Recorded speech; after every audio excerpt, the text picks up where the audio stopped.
Hey Jessica, welcome back to this exciting new episode of our podcast. Thanks, Mark. It's always fun being here. Actually, I've been meaning to ask you something. Of course. Go ahead, Jessica. Ask me anything. Well, I've been getting this question from our viewers. How does listening to native speakers really help improve your English? That's a great question, and I'm glad you brought it up. Listening to native speakers can be like unlocking a treasure chest for your English skills. A treasure chest? Okay, now I'm curious. What do you mean by that? So, imagine this. When you listen to native speakers, you're not just hearing words. You're also learning new words and phrasal verbs, pronunciation, and rhythm naturally without even realizing it. That's interesting, but how exactly does that help with speaking English? Great question. Listening helps you get used to how words and phrases sound when spoken naturally. This makes it easier for you to use those same words in your own sentences. You're training your brain to catch on to the patterns and structure of the language, which makes speaking feel more natural over time. So it's like I'm copying what I hear, but in my own way. Exactly. It's a bit like mimicking. You're taking inspiration from what you hear and then using it in a way that feels authentic. This approach helps with your fluency and builds your confidence as you start to form your own thoughts and phrases in the language. So, Mark, do you know about Elon Musk? Oh, come on. Who doesn't know him? He's probably the most famous person on the planet. I can't deny this. That's true. Do you know why he is so famous? Of course. He's famous for so many things. He's the CEO of Tesla, the company that makes electric cars, and SpaceX, which is working on space exploration. Plus, he's always in the news for his innovative ideas and ambitious plans, like colonizing Mars and creating self-driving cars. Oh, I see. You know a lot about him. And he's the richest person in the world. His wealth comes from his businesses, especially Tesla and SpaceX. He's also involved in other projects like Neuralink, which works on connecting technology with the human brain. How cool is this? It's like he's living in a science fiction movie and making it real. I mean, who else is thinking about putting humans on Mars or creating a brain-computer interface? It's mind-blowing. Do you have any idea how much money he has? Oh yeah, I've read about it. His net worth is constantly changing because it's tied to the value of his companies, especially Tesla. But it's usually over $200 billion. At one point, he was worth around $250 billion, making him the richest person in the world. That's insane. I can't even imagine what having that much money would be like. What do you think he does with it all? Well, a lot of it is invested in his companies and projects. He's not the kind of billionaire who just buys luxury yachts and mansions, though I'm sure he has some nice stuff. Most of his money seems to go into funding his big ideas, like SpaceX missions and developing new technology. That's pretty admirable. Instead of just enjoying his wealth, he's using it to create something meaningful for humanity. Yes, that's why I respect him a lot, and I think he's a great example of how wealth can be used to drive progress. So, Mark, are you ready for the learning session? So, the first word is complacency. This is a nice word, and we should know how to use it in our own conversation. Do you believe there is a pathway to avoid that catastrophe, and what would it look like? So I am not one of the doomsday people, which may surprise I actually think we're on a good path. But at the same time, I want to caution against complacency. So long as we are not complacent, as long as we have a high sense of urgency about moving towards a sustainable energy economy, then I think things will be fine. Welcome back, my dear friends. We've just listened to the dialogue and also learned the word complacency. Yes, Mark. What does it mean by complacency? Complacency refers to a self-satisfied attitude where someone feels content and doesn't see the need to improve or address problems. It's like being too comfortable and ignoring potential risks or challenges. I see, but Elon Musk said, but at the same time, I want to caution against complacency. In this context, what does he mean by this word? Well, complacency here means being overly satisfied with the current situation to the point where people stop putting in effort or preparing for challenges. Musk is likely warning against becoming too comfortable or taking things for granted, as it could lead to problems or missed opportunities in the future. We should give an example so that our audience can understand better. For example, imagine a company that has been doing well for several years. The management might become complacent, thinking that their success will continue without any changes. As a result, they might stop innovating or improving their products.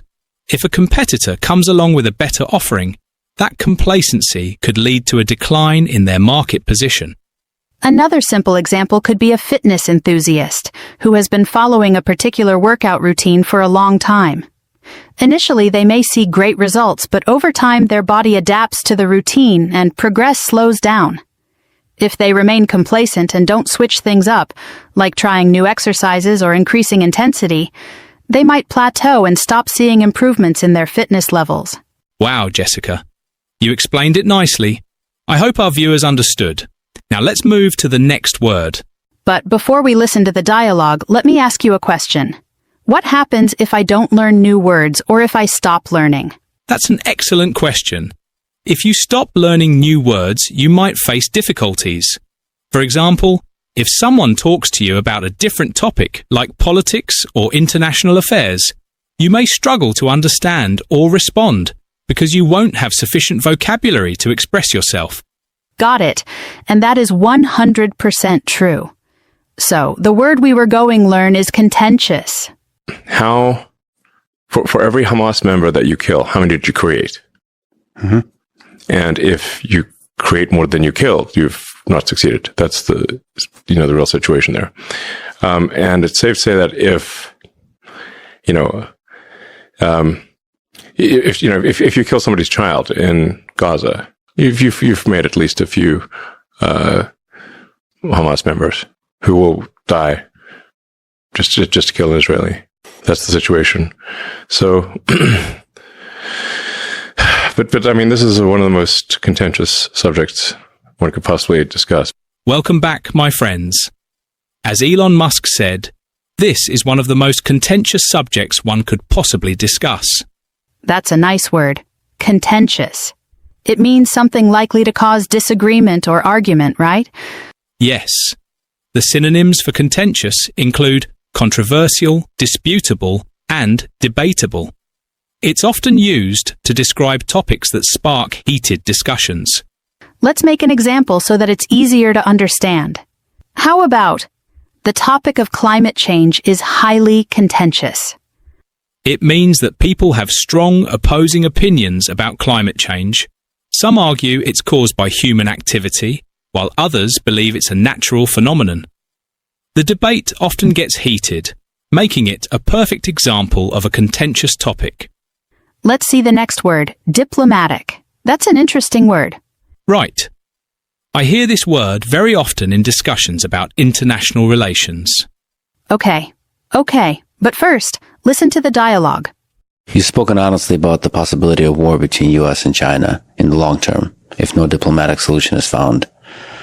For example, on the question of Taiwan and one China policy. Right. How do we avoid the trajectory where these two superpowers clash? Welcome back, my friends. If no diplomatic solution is found. So, Mark, what does diplomatic mean? It means solving problems or disagreements in a peaceful way by talking and negotiating instead of fighting. In the case of Taiwan and the one China policy, it's about handling the situation carefully to avoid any serious conflict. Let's make an example to understand better. How about, the leaders held diplomatic discussions to find a peaceful solution to the border dispute? What is a diplomatic person? A diplomatic person is someone who can handle sensitive situations carefully and tactfully. They know how to communicate without offending others and can resolve conflicts peacefully. That's right. For example, a diplomatic person might mediate between two friends who are arguing, helping them find common ground without taking sides or making anyone feel bad.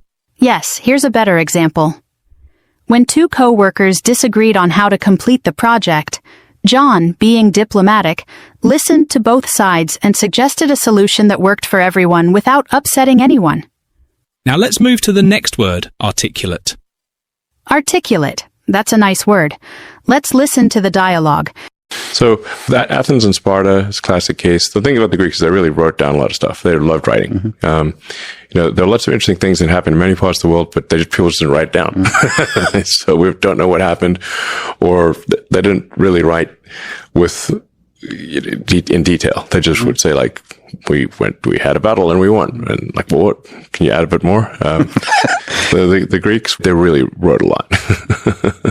They were very articulate they just love writing. Welcome back, my friends.